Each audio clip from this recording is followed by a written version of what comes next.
Alrighty guys, what is going on? Welcome to this episode of Pete's 2 cents. 2 cents is in my opinion, right? Give me your 2 cents. It's like saying, what I reckon, what I think. So, 2 cents.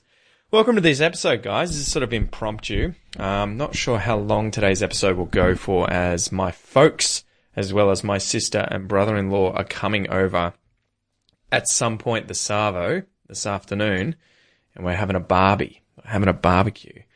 My computer is currently playing up. I do not know what the deal is. I'm trying to turn it on, and it seems to be frozen, so I'm going to have to restart it, turn it back on. Fortunately, my microphone and mixer and everything are external to the computer, so it'll keep going whilst the computer restarts. So I've got a few things to rant about today. One of the things that I wanted to tell you, actually, I'm just going to open my drink. Don't worry, it's not a beer. This one's a Pepsi. Might have a beer later on, but yeah, getting pepped up on caffeine. I had this crazy idea. So, all right, it's sort of a long story, but I went down a rabbit hole the other day on YouTube.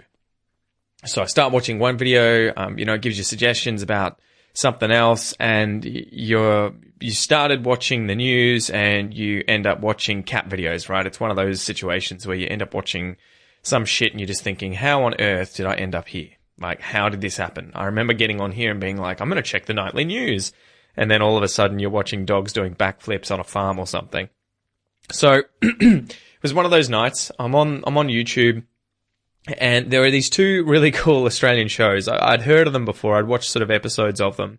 I think they're called Aussie Gold Hunters, and it may be Aussie Opal Hunters as well, but I'm pretty sure one of them has a slightly different name, but you should be able to find them if you type in Opal Hunters Australia or Aussie Opal Hunters and Aussie Gold Hunters or Gold Diggers or whatever. So anyway, I was making a few videos breaking down the short videos on YouTube that were sort of clips from these series.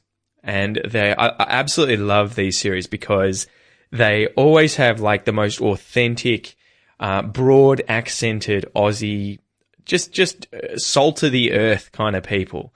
Mostly men. There are some women as well who are involved, but it's a pretty tough kind of career mining out in the outback. Opal mining is done down underground. The conditions are pretty horrible. And so, I've got a feeling that it turns many women away from it because they tend to be smarter than us blokes who, get obsessed with trying to find things like gold or opals, right?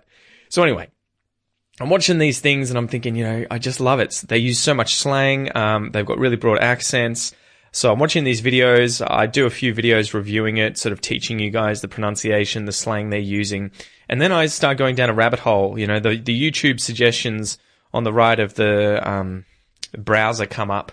And I keep seeing these ones where these people are holding huge gold nuggets on the images, the thumbnails for their videos. And, it says like $12,000 gold nugget or 2 kilogram gold nugget. And instantly you're just like, what? That's insane. I need to see this. And I get massively sucked in. So they formatted these videos so well. Effectively, the video that I saw was a woman in the Philippines.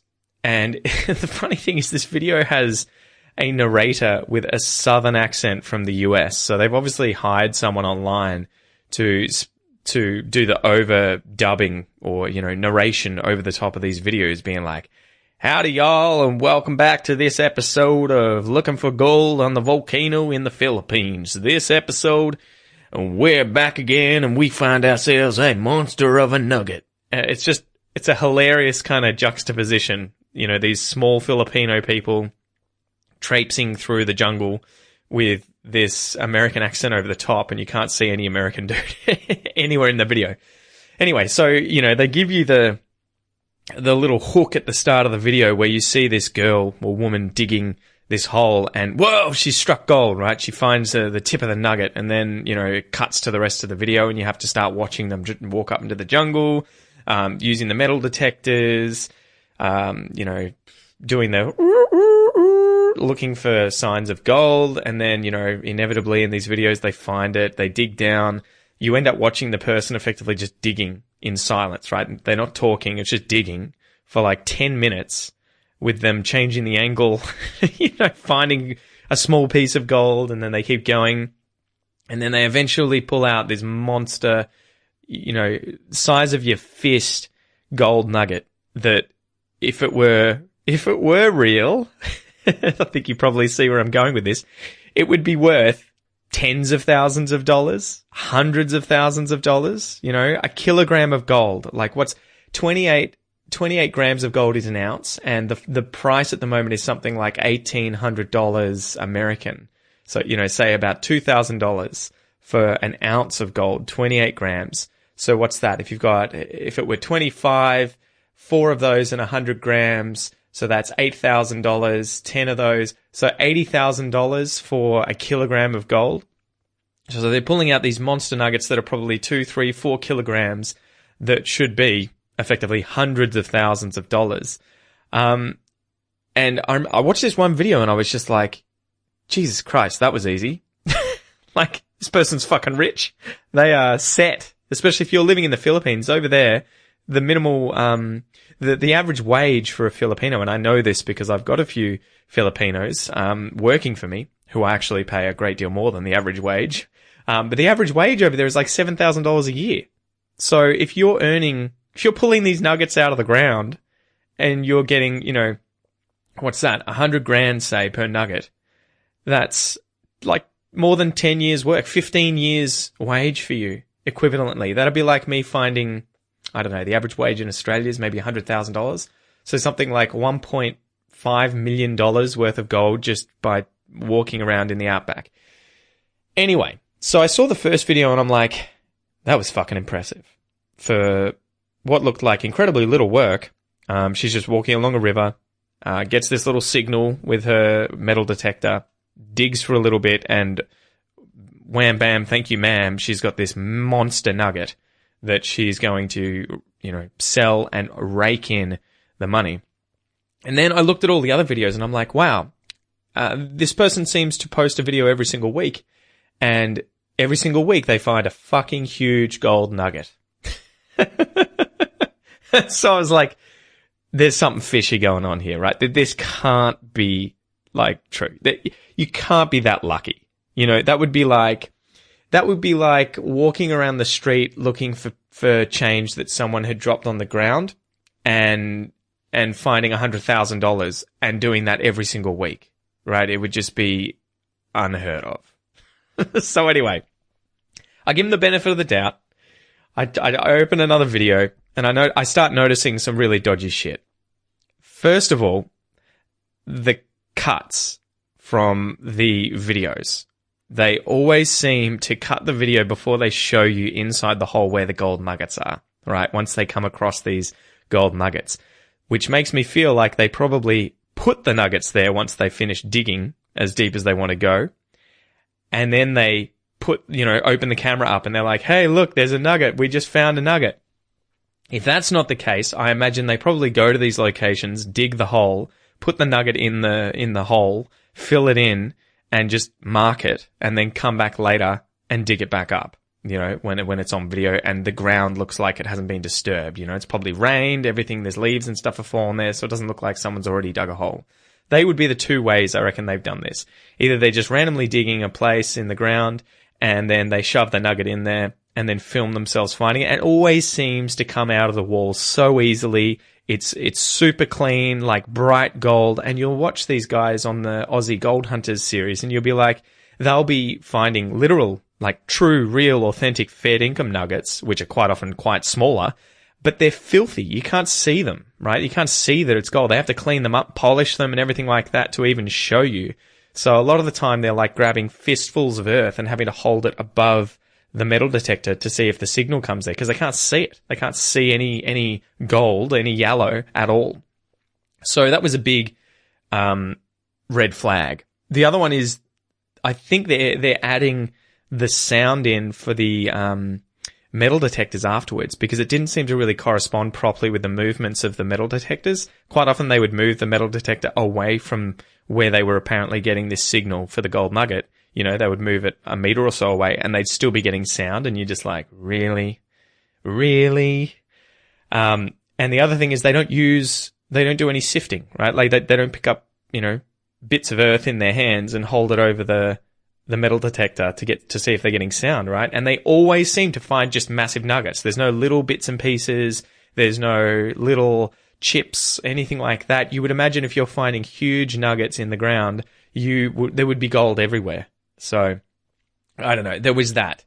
What else was there that was just... Oh, yeah. The second or third video I watched blew my mind because she did the same thing. The woman did the same thing. She pulls this nugget out of the sand in this hole that she's dug, and she does it really slowly. I think trying to make it look like the thing's really heavy. But the weird thing is, when she cleans the nugget, which is already pretty shiny and clean, she puts it in the water and starts splashing water over this thing that's bigger than her hand, right? It should be several kilograms of gold. And it's moving around in the water like it's made from wood. I'm like, how the fuck are you splashing water on this massive gold nugget? You know, that it should be like picking up a dumbbell, and the water is moving it around in the water. Like, that's just not right. You've spray painted this thing, whatever it is, this rock, this piece of wood, whatever it is that you're saying is this gold nugget. You've clearly spray painted it, and it's not actually gold. So anyway, after I sort of called bullshit on this channel on YouTube, to call bullshit is to kind of say, I've decided that this is rubbish, you know, I'm saying you're lying. I started getting recommended other channels that had exactly the same thing going on, and it happened quite a bit. There were quite a few Filipino channels which blew up. Like, it made me think maybe there's groups of these people who do this and they know that they'll get ad revenue on YouTube.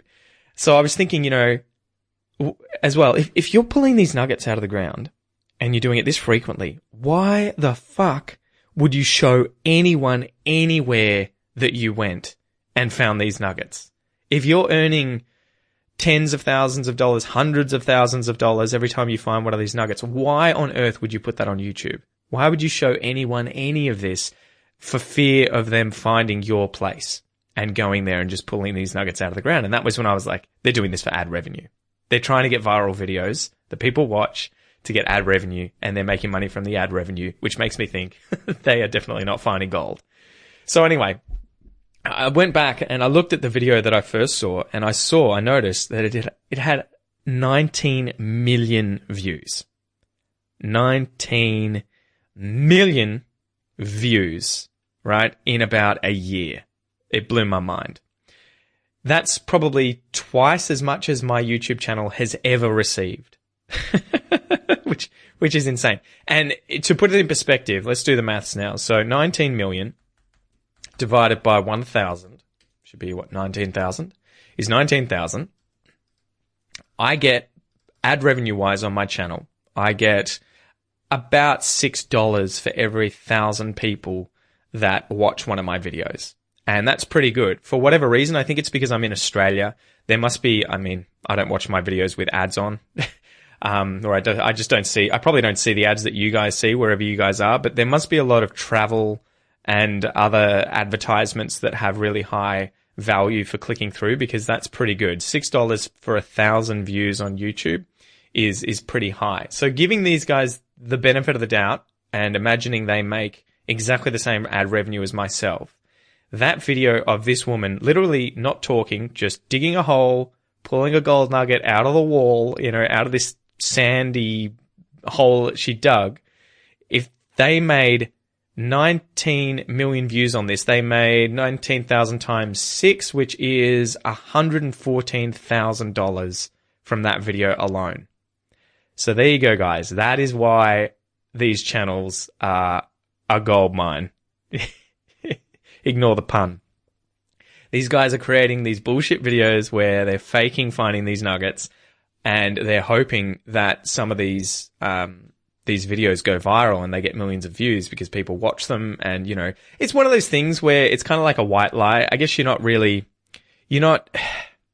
tricking people and you're getting them to watch something, but it's entertainment. So I guess to give them the benefit of the doubt there, I kind of see that this is kind of harmless trickery. It's kind of like white lies where it's a magic trick, right? The person watching wants to believe that you've just walked off into the wilderness and found this huge gold nugget, but in reality, it's bullshit. They definitely have not done that.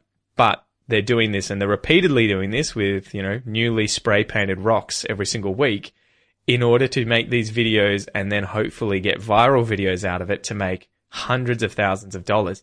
There was one channel I found, and it was a guy in Russia. And he took it to a next level. Like, it's literally fucking ridiculous, guys.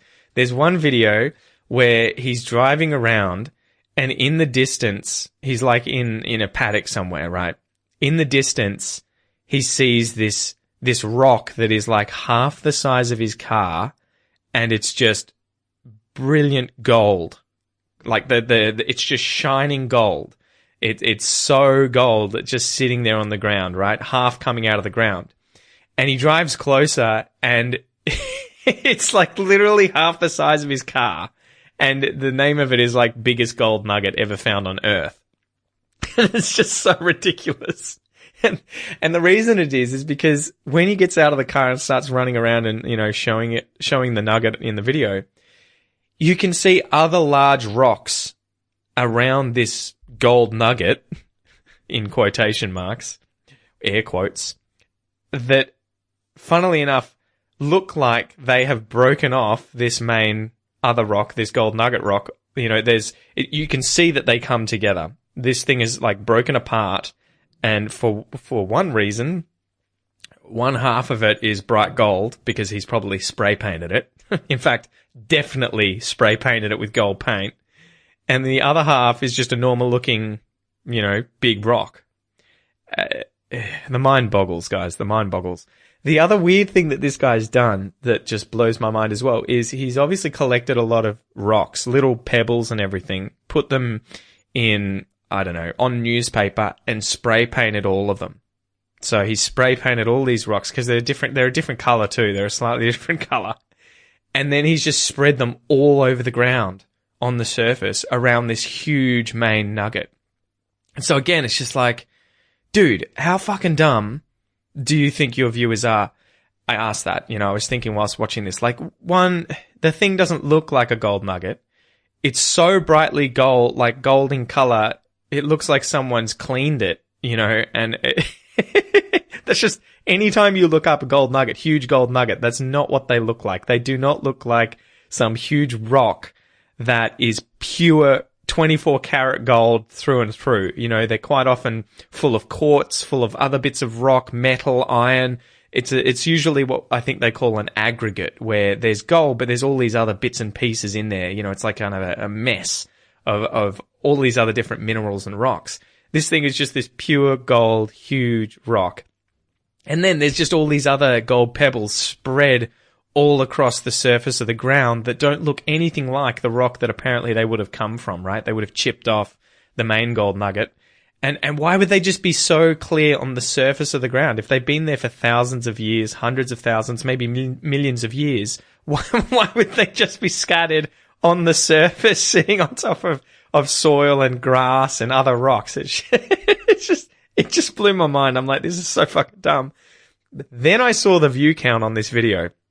In fact, it wasn't that video, it was another one that he had. 30 million views.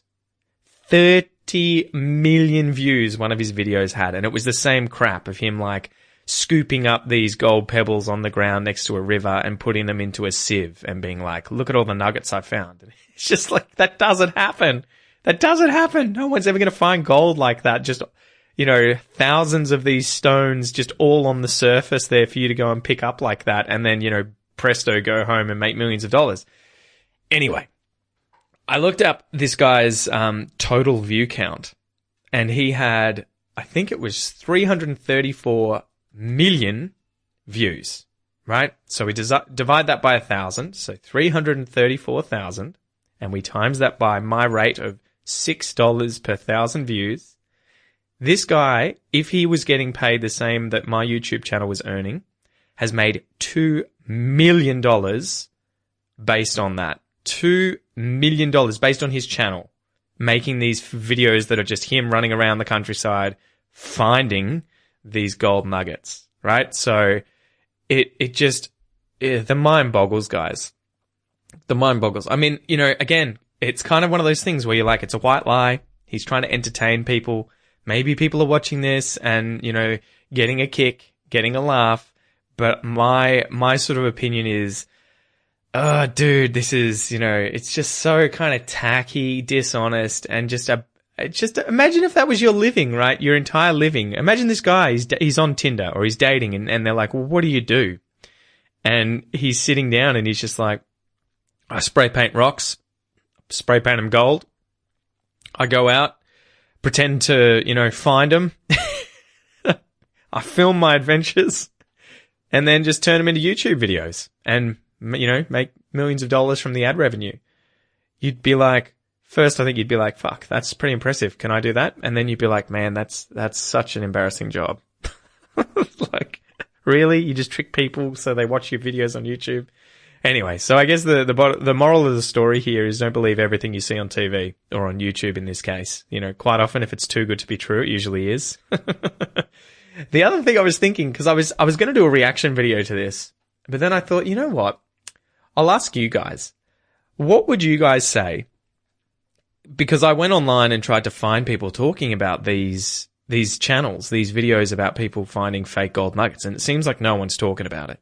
It seems like there's no videos online about people exposing these people and showing how they're fooling the audience into thinking that they have found these gold nuggets by chance, which is, it's a pretty kind of contrived thing. It requires a lot of effort, and it's clever. You got to hand it to them, guys. It's pretty clever. So anyway, I was thinking, no one's done this. No one's sort of, blown the whistle on this. What if I were to create a video on my YouTube channel that was me doing exactly the same thing, right? Like I go and rent some mining equipment, maybe even buy some broken mining equipment that doesn't work, right? The metal detector's busted, but I just edit the sound in and I do a video of me, finding a gold nugget just like that as a sort of social experiment to see if the video goes viral. But then with the kicker of creating a video to go with it afterwards that I release, at a later date, maybe a month later, that is showing all behind the scenes, showing how it's complete bullshit, showing the lengths that I had to go to fake this in order to try and create this viral video that people got sucked into watching. And effectively, like with magicians who show how the magic trick is done, doing that, showing people and sort of warning them and being like, this is actually what's going on when you see this sort of stuff. It's just trickery. It's just, editing. It's clever, but it's not real. So I thought I could potentially do something like that where you guys would be in on the joke. You could get over to YouTube, share this video, comment on the video, saying, wow, incredible. I can't believe he just found this gold nugget in the middle of Geelong. He just started digging on the footpath and wow, there's a gold nugget. And then we could see if YouTube's algorithm pushed it and if loads of people watched it. I think it'd be a funny little social experiment. But then doing a follow-up video that showed how I did it, but then also maybe talking about the gold rush in Australia, showing you the equipment that they used when prospecting, when looking for gold, and maybe even reaching out to some of these prospecting channels on YouTube, so people who actually do go out and find gold, and interviewing them or talking to them about what it's actually like, doing that as a full-time job, going out there and searching for gold. Because some of these guys actually do it, but it requires a shitload of effort. And to be honest, if you want to get gold, if you want to find gold, the easiest thing for you to do is probably get a job, get paid, and then go and buy some. So anyway, that was my sort of, I don't know. I was ranting about this to my dad and talking to Kate, my virtual assistant, about this because she's from the Philippines. She was like, man, you got to do it. It'll be hilarious. It'd be freaking hilarious. Especially if the audience was in on the joke and was a part of it and could watch this unfold, right? So I tell you guys on the podcast, I don't mention it on YouTube Then we make this video, release it on YouTube, and you guys get to all sort of watch it as it unfolds and have a bit of a laugh. So yeah, I don't know. Let me know what you think, guys. Give me your 2 cents. Send me a message, chat to me on Instagram or email me and let me know if you think it's a good idea, or is this just, a dumb idea and I should just leave it at this, having a rant about it. So yeah, you can hear. Sounds like Joanna in the background. Guess they've woken up. Might have to leave soon. What else has been going on? Today, I almost fainted. I'm going to share this story with you guys. So I am so weak when it comes to having my blood taken or getting injections. It's one of these things. Intellectually, I understand why it's important to do. And I force myself to do it. It's not a problem. But I have this weird kind of psychological response whenever I do it, that I kind of freak myself out thinking about the blood being taken from my body. Oh my God, they've put a needle into one of my veins and the blood is literally flowing out of my body into a vial at the moment. Or that I'm getting injected with a liquid that's going into my muscle, and I'm thinking, shit, it's separating parts of my muscle out and I'm getting this liquid, effectively getting this bruise put inside my arm. So I've been like this for a long time, and I always kind of get like, I don't know what happens. I think my blood pressure must just suddenly drop as I'm thinking about this. It just kind of freaks me out. I don't know why. You guys might know, any of you guys who are doctors or people who know about these sorts of, I guess it's a phobia or a psychological, physiological response. You tell me, why does this happen? But I have a feeling it's the blood pressure drop suddenly as a response. So I think if you were to be injured, when we were our ancient ancestors living in Africa were to be injured and they were bleeding, it's probably a good response if your blood pressure suddenly drops, right? Because you're going to bleed less and you probably got more time to try and stop the bleeding. Whereas if you didn't, you're more likely to bleed out more. So that's the only thing I can really think of. Perhaps that's why, a lot of humans hate needles and hate, blood leaving their body, having blood tests. So I had one of these today because I'd had a sore back. I went to Apollo Bay a few weeks ago. You guys will know about this by now. This was a holiday trip with the family. And I'd been waking up with just like the most sore back, the sorest lower back, and it was centralized. So I could feel it was like right along the spine. And there was no nerve pain or anything like that. And I was just like, this is weird. I don't remember straining myself. I don't remember getting a mechanical injury, right? Lifting weights and having something go, nothing like that. And the weird thing was the pain would get better, like it would reduce throughout the day. So I'd wake up in the morning and that would be my sorest. The back would be as sore as it was going to be during the day. And then throughout the day, it would get better and better to the point of, not being able to notice it potentially. And then when I'd go to bed, it'd start getting worse again. And so me being me, I started Googling, trying to work out what the hell was going on. And I think, what is it called? Morning back pain. There was a certain, you guys who are doctors are probably shaking your head right now and being like, don't self-diagnose, just go to the doctor. I didn't self-diagnose, but I was definitely looking up all this stuff and, nothing good comes up. I think it's like rheumatoid arthritis, something else called ankylosing spondylitis? See, I don't even know how to pronounce this. Or fibromyalgia? Don't know.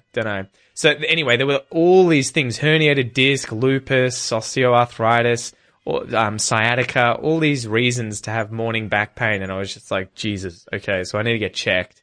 So I went to the doctor and, he was like, yeah, it doesn't seem to be a mechanical injury. So we'll have to get a few blood tests to see if you've, got any inflammation, any sort of issues that could be underpinning this, causing this back pain.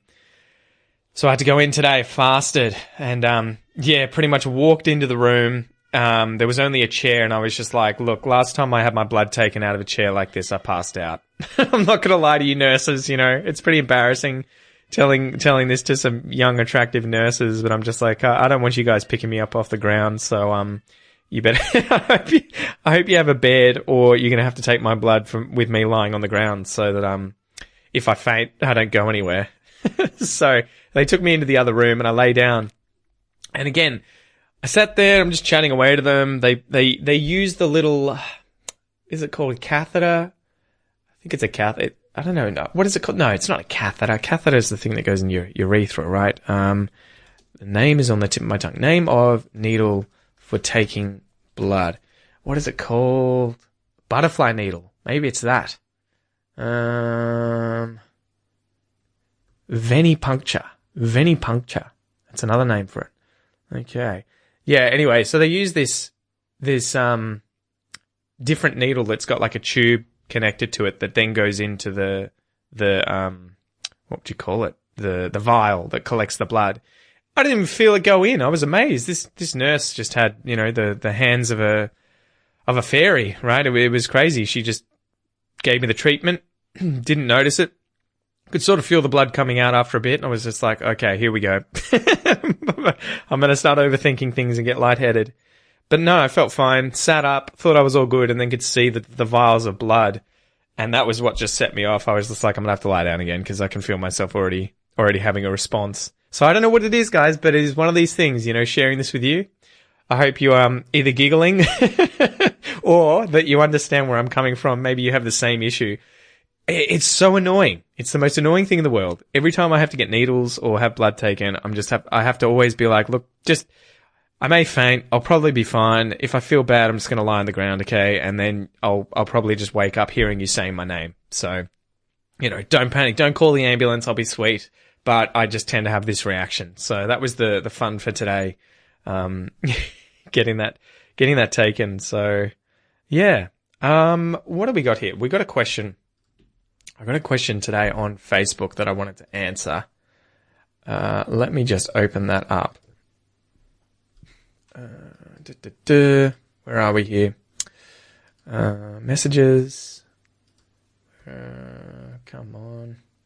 It's always so hard to find this stuff on the Facebook page. Here we go. Okay, so this comes from Vesley, who I assume is Brazilian.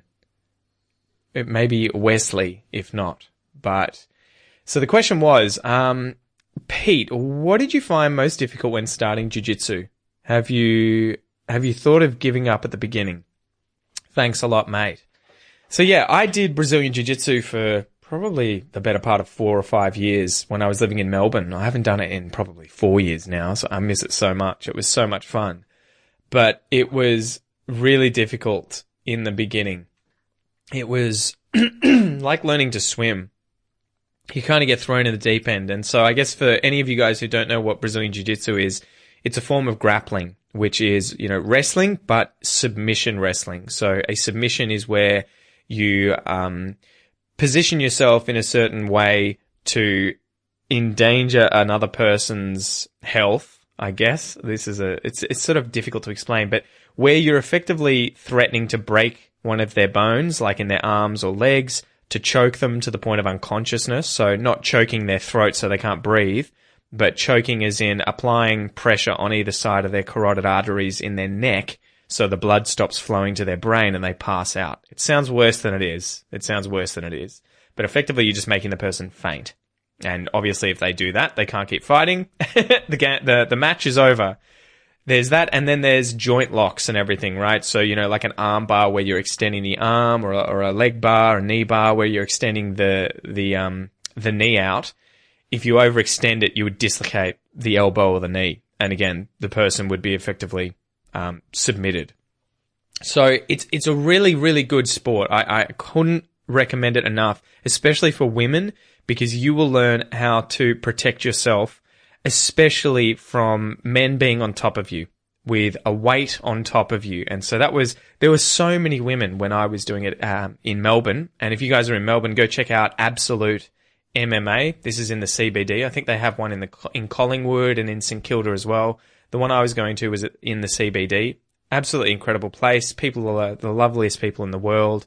You can do Muay Thai there, MMA, mixed martial arts, boxing, kickboxing, weights, everything like that. Absolutely great place. But I was mostly focused on jiu-jitsu. I went there. I was trying to do MMA when I first began, but I sort of decided that getting punched in the face wasn't a great deal of fun. And I just ended up falling in love with jiu-jitsu and the wrestling side of it because it's very cerebral. It requires a lot of thinking, and you can't necessarily just use brute force to defeat your opponent. Often if you use too much strength when doing jiu-jitsu, especially if the person's kind of matched at about your size, maybe a little bit smaller, a little bit bigger, you get too tired too quickly, and then they'll, choke you out or, put you in an arm lock or something really easily because you're fatigued from trying to use too much strength. So you have to, quite often, it's very cerebral. You have to think a lot. It's kind of like, they often said it's like chess with your body. So you're putting your body into all these different positions, what they call guards, where you have your feet or legs interlocking the person one way or another. They may be around a single leg, two legs, the waist of the person. These are the different guards so that you can get control of the person and then apply a submission, a choke or a joint lock of some kind. At the start, it is overwhelming. There is so much shit to learn. Like, there are probably 20, 30 different guards that you can learn. There would be hundreds and hundreds of submissions that you could learn and do. You tend to be taught all the basic stuff, things like arm bars, triangles, kimuras, Americanas. These are different positions to attack the shoulder. Omoplata is another one, using your legs to attack the shoulder. Rear naked chokes. You can do jiu-jitsu with a gi on, which is the sort of, I guess it's the, you would think of a karate uniform, but it's stronger than that so that you don't tear it to shreds when you're holding onto it. And you can do it without that, which is called no gi, where effectively people wear rash guards. It looks like the rash vests people use when surfing. They effectively use those tight to the body, so they don't get caught up in your fingers or your toes or hands and that when you're wrestling. You can do it shirtless, but it's kind of gross. You wouldn't do that in just training. You'd wear a rash guard.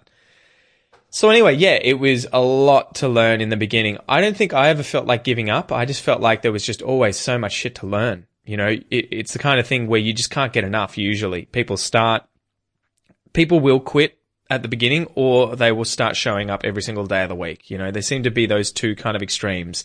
The people who got over it really fast, and then the people who just got obsessed with it. They'd go home, they'd watch tutorials on YouTube, they'd learn different moves, they'd then come back the next day to the gym, and you would try and do this new version of a triangle or an omoplata or a leg lock or something like that you'd learnt, maybe a different guard, a sweep, which is where you're beneath the person and you sweep them over so you end up back on top, right? So you could use your legs or arms to effectively push, trip, sweep the person off the top of you, and you end up on top of them and in a better position of control, usually.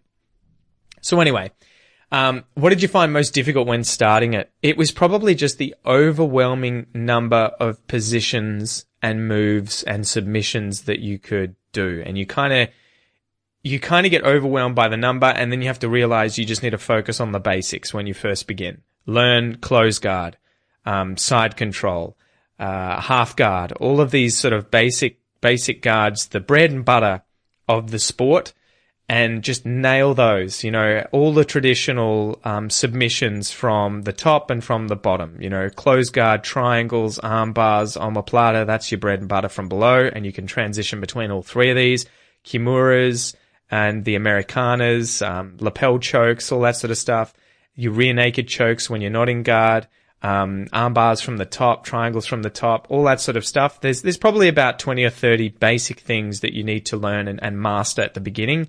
And a good piece of advice is kind of like, don't get distracted by everything else, all the other shiny, interesting shit, like flying heel hooks or something like that. Don't try doing that when you're a white belt because you'll put someone in hospital. So yeah, it was definitely focus on mastering the basic stuff. And don't get disappointed by being submitted. A big part of, I guess, my trouble when I began was that I didn't like getting submitted by other people, which is, natural. I didn't want other people to beat me. But as a result of sort of clenching up and tightening up, I was pretty strong and really fit at the time. I had been going to the gym quite a lot. And so most people, if I just held my arms in and prevented them from being able to get a good grip on me, they couldn't submit me. But I would end up on the bottom of them for the entire session. And so it would be sort of like we've just wasted 5 minutes of this person struggling on top and me just lying there on the bottom, not doing anything. And so getting past that too, not being afraid to be submitted by other people and use that as a learning experience. And it's the same in English, guys, right? If you guys are learning English, it'd be like having a conversation with someone, but anytime the conversation went in a different direction that you weren't sort of really comfortable with, you just stopped talking, you know, or you to mix metaphors, that you tapped out, right? Like you just said, I'm over it, I'm out of this. I'm not going to try and engage because it's uncomfortable. It's too difficult. Whereas the inverse is what's actually helpful, right? Chasing those moments of difficulty, discomfort is where you're going to be learning and improving the fastest. So that's another point. When you're actually fighting in class, which is usually the end of the class, try and use those moments as a way of learning as much as possible, which means trying different things, making yourself vulnerable, being uncomfortable, and getting submitted. Just tap early. Avoid holding onto your ego. And that was a big thing. Jiu-jitsu teaches you, man, woman, child, whoever, it teaches you to put your ego in check, and you get over being arrogant or having too much pride and not wanting to be submitted pretty quickly, or else you end up getting injured pretty much, you know, because you've just decided, I'm not going to tap, I'll get out of this, and then, you know, someone's broken your arm. So yeah, I guess that's my advice. I really wholeheartedly recommend that everyone do something like jiu-jitsu if they're able to at some point in their life. Give it a go. Try it for a few months. See what you think, because I think it's the kind of thing that's going to give you so much more comfort and confidence when it comes to potentially ever being in a fight with another human being. I got to the point where I was so incredibly fit and, you know, really comfortable with my game in terms of the moves that I would use and my takedowns and everything like that, that when I was out with friends and everything, I always felt a little more confident that if anyone ever tried to sort of pick a fight with me, I would just tackle them to the ground onto concrete, you know, or choke them out and walk away. So that never happened, but it definitely filled me with confidence, you know, of just like, if anything ever happens, I know what to do. My body knows what to do. I've got, you know, a good chance of being able to defend myself or my friends if anything horrible were to ever happen. And I can't understate how good it was for the girls who went to these classes and the confidence that they had. And some of them were savages, absolute fucking savages, where even if they were smaller than me, lighter than me, they would beat the crap out of me on the mat. Even as a, say, 10 or 20 kilogram difference, you know, between the two of us, some of these girls could put me in hospital if they'd wanted to. So yeah, they definitely would be able to defend themselves against the average guy if anything were to ever happen. So send your young girls to kids jiu-jitsu if you ever get the chance. All right, we've been ranting here for about 40 minutes. Let's see if I can open up some of the Instagram questions that I got recently, and I will start going through those and answering those, giving you guys my 2 cents. Let me have a sip here. Hope you guys have got a cuppa or a drink or something and you're hanging out with me. Don't forget, guys, I had a few emails from you guys asking where the transcripts are for these episodes. I'm not transcribing them. These are going to be just a listening exercise for you guys. This allows me to rant for a very long period of time. What I mean is just talk and talk and talk. They don't need to be transcribed, so there's no delay then on, you know, having my transcriber, whose name is Finn, spend, you know, probably a day or so transcribing 2 hours worth of content. And he has a whole heap of other stuff that he's doing, so it's always at the back of the list. So yeah. Where did the name Australia come from? So this comes from Abdullah. So I think I looked this up and it was suggested by Matthew Flinders. I was about to say I'd just forgotten who. Matthew Flinders suggested this in the early 1800s, I believe, and I think it was Latin for southern land. So prior to, quote unquote, finding Australia, you know, at least based on the Western world finding or discovering Australia, despite the fact that indigenous people had been here for thousands of years, there was a rumor that there was a great southern continent on the bottom of the earth, right? They thought that in order to balance the earth, you would need a continent at the bottom. whilst we know now that it's not true in terms of needing to balance the Earth, you know, there's no real reason there needs to be a continent at the South Pole. They ended up obviously, quote unquote, finding Australia and, finding this great southern land. So they called it Australia. And I think, definition of Australia, I'm pretty sure it just means southern land, right? Let me look this up. What does it mean here? Where's the etymology of the actual... What does Australia mean? What does Australia mean? It's going to just mean southern land, isn't it? Name of Australia. It means southern. Okay, there you go. Okay, so it comes from Terra Australis, which was that pre-modern geography term used for southern land. Terra land, Australis, south. Terra Australis.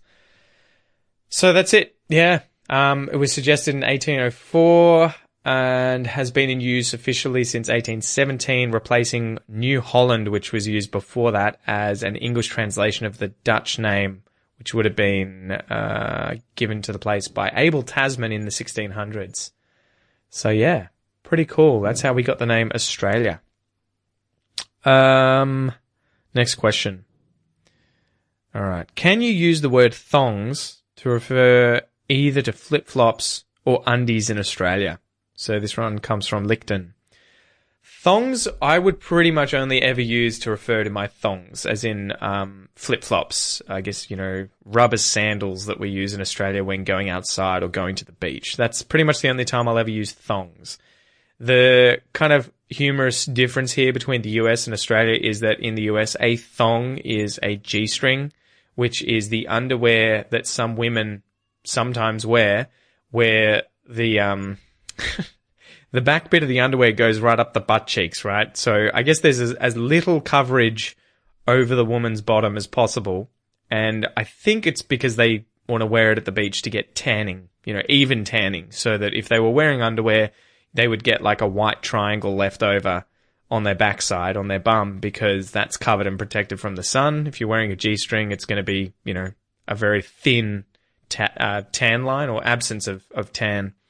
So yeah, we would use G-string for a thong in that sense. A thong would be a single sandal, rubber sandal that we use, a single flip-flop in Australia. Thongs would be flip-flops. Okay, this one comes from Sahar. Is a pot smaller than a schooner? And please pronounce schooner. Okay, so she's talking about glass sizes when it comes to drinking beer at a pub. So when you go to a pub, which is short for public house, which is where you can, in Australia today, get, you know, alcoholic drinks. Usually beer is very popular there. Lemon lime bitters is pretty popular too. You get spirits like whiskey, gin, all that sort of stuff, vodka. And you can also usually now get meals like parmesanas, chicken parmesanas, kangaroo parmesanas, all sorts of stuff.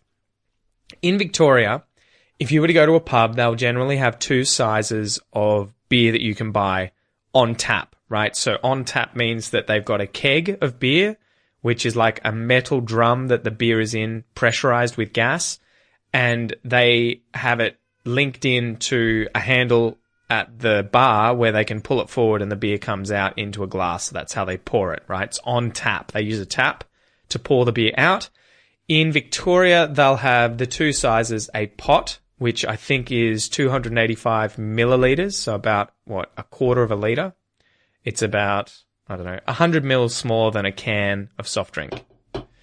And they'll have a pint, which is, I think it's 518 milliliters. Volume of a pint.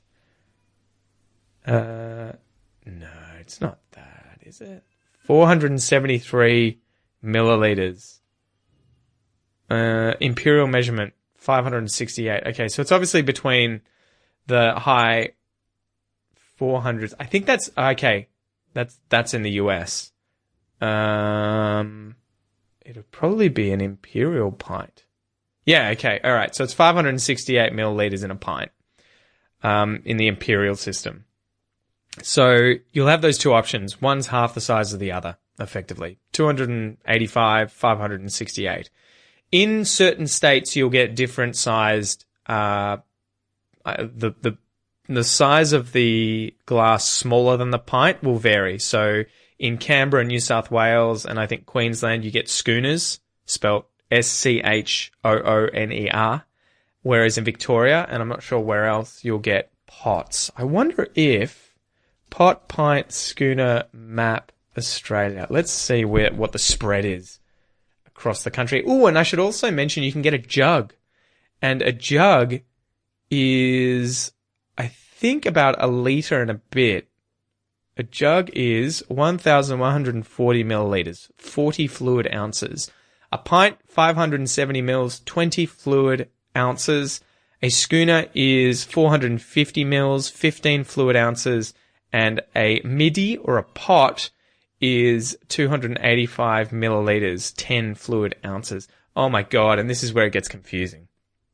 So there's a little image here that I'm looking at. You just type in beer size pub or something Australia, and jug is used for every single state and territory in Australia. Pint is used in every single state and territory of Australia. South Australia, it's imperial pint. Schooner is used, it looks like, in every single state except for South Australia, where it's just a pint.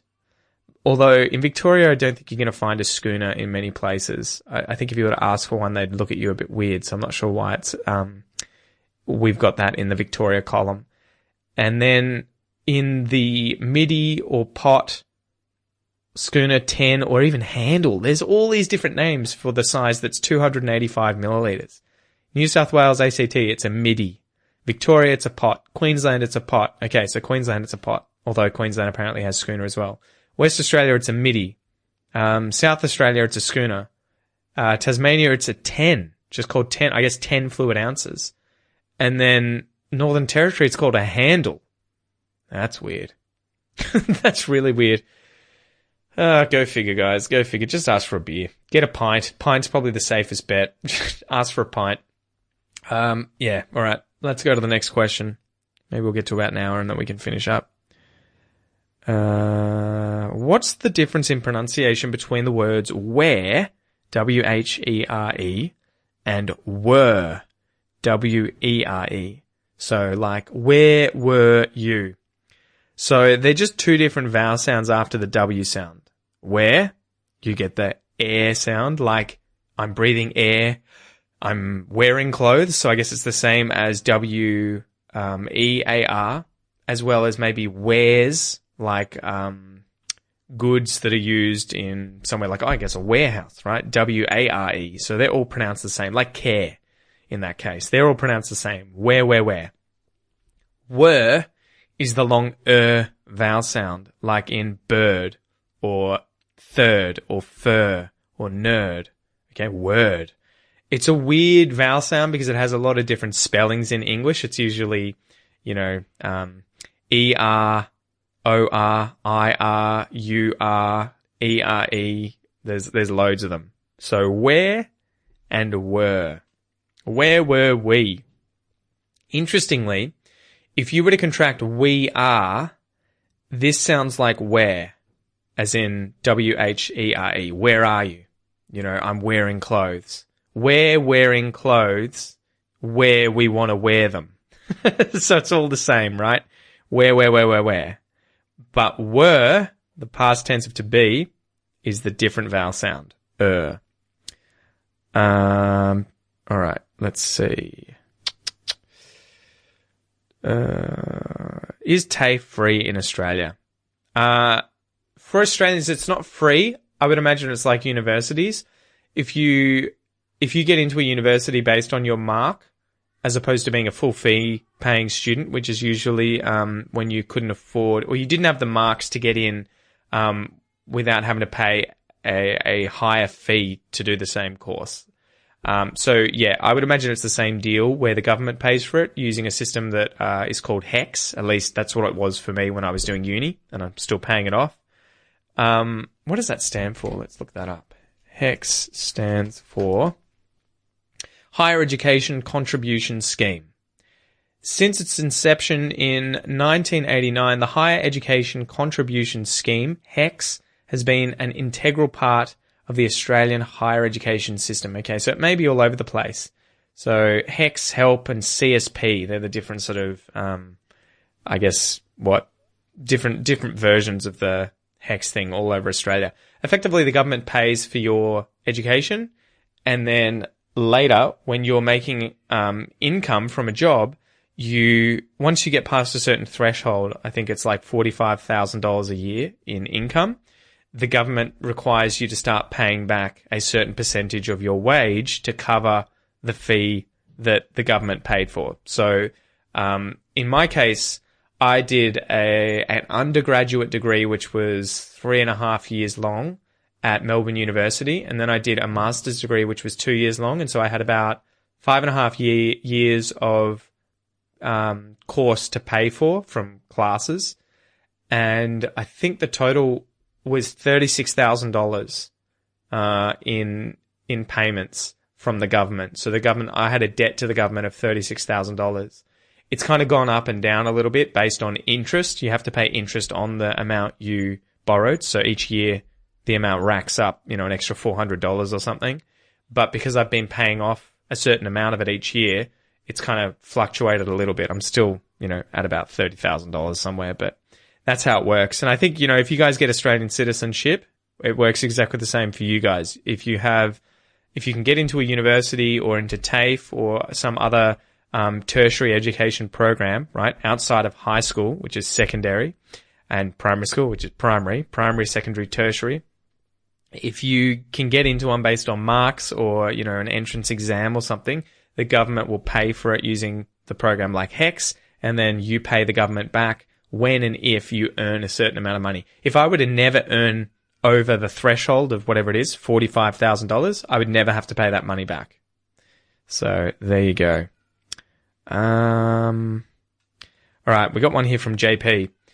Hi Pete, what tips do you have for me in order to improve my listening? Okay, so for listening skills, I would grab my free Next Level English course. So if you go to Aussie English, I'm trying to think I did a short URL for you guys. I think it's just /NLE. Let me just check if that works. Is that going to go to it? Loading. Let me just have a sip. Yeah, okay. So if you type in aussieenglish.com.au/NLE, just the letters NLE, or just type Aussie English Next Level English, you'll find it. It should come up. This is a free 5-day course which introduces you to my 5-step method for improving your listening comprehension when studying English. Let me log in and I'll just go through it quickly for you so that if you just want to listen, you can obviously listen to how it's set up. All right, so on day 1, I give you the 5-step method. I outline it and how you should use it in order to improve your listening skills. Let me open it up. Damn. Okay. All right. It's a video where I explain it. But effectively, if I can do this from memory, the first step is to listen to the content that you're trying to use to study. So imagine it's one of my podcast episodes. You're listening to that content. You want to find content, though, that has a transcript. Maybe it's a book and there's an audio book. At the moment, I'm listening to Duna, so June in Portuguese, and I go chapter by chapter, reading and listening at the same time, or listening first, then reading. But okay, 5-step method. Listen to the text or to the audio of whatever it is first. Listen without reading. Listen again without reading and try and find as much as you can. Step 2 is to listen and read at the same time and try and make sure that you can follow the story and see if you notice anything that you may have missed. Step 3 is listen and read and highlight your vocabulary. Step 4 is obviously look up the vocab, take notes. Excuse me, had a little burp. Write down the definitions of the new words, phrases, grammatical points that you found in the text on the piece of paper that you've printed out with the text, or maybe on a PDF on your computer, whatever you want. Take note. And then the last step is to listen and read again to the point that you understand everything that you hear. And I think I've screwed up I've screwed up the 5 steps here, but the very final step is just listening again and again and again without reading to make sure that you understand 100% of what's going on. But effectively, that's the idea. Listen first without reading. Listen and read at the same time. Note the new words, phrases, grammar points. Listen whilst reading with those annotations on the transcript or on the book or, on the PDF.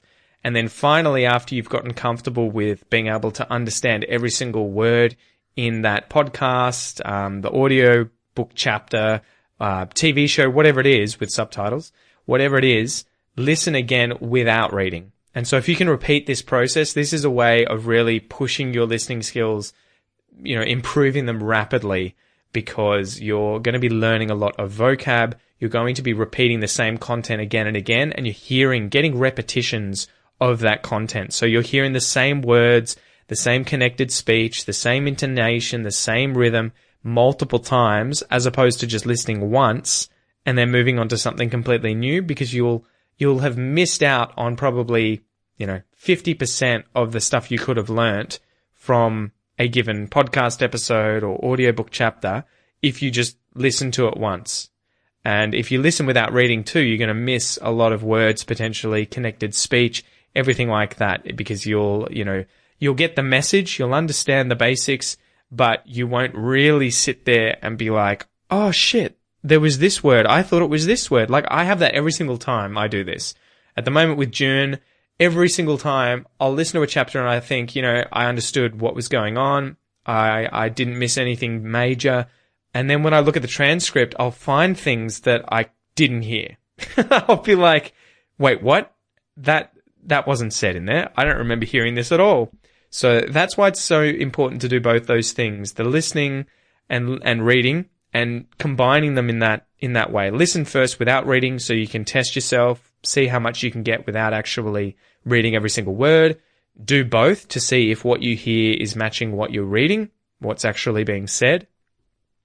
Learn the new stuff, listen and read with the stuff you've just learnt, and then listen finally again with no text, and make sure you can still follow everything and hear everything.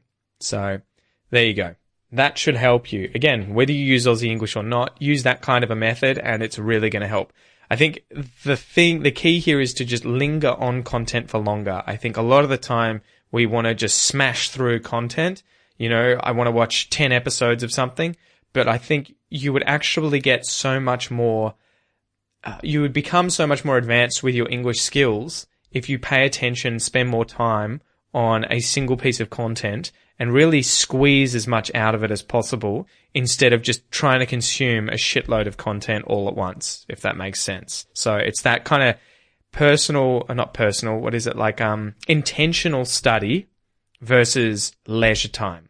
So for all intents and purposes, it's all good to listen to content, watch content as leisure, but make sure you've got some sort of active study time where you're specifically trying to work hard to learn new things, as opposed to just kind of watching for entertainment and absorbing whatever you can already understand.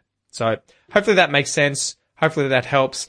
Guys, don't forget, you can send me an email with any questions you would like me to answer on this series. Just go to aussieenglish.com.au. You can send me a message there. You can do it on Instagram. And my email is pete@aussieenglish.com.au. You can email me there too with any kind of question you want. It can be about English, about Australia, about personal issues, about jiu-jitsu, about whatever you want. Go for it. So with that, guys, thanks for joining me, and I'll see you next time. Cheers.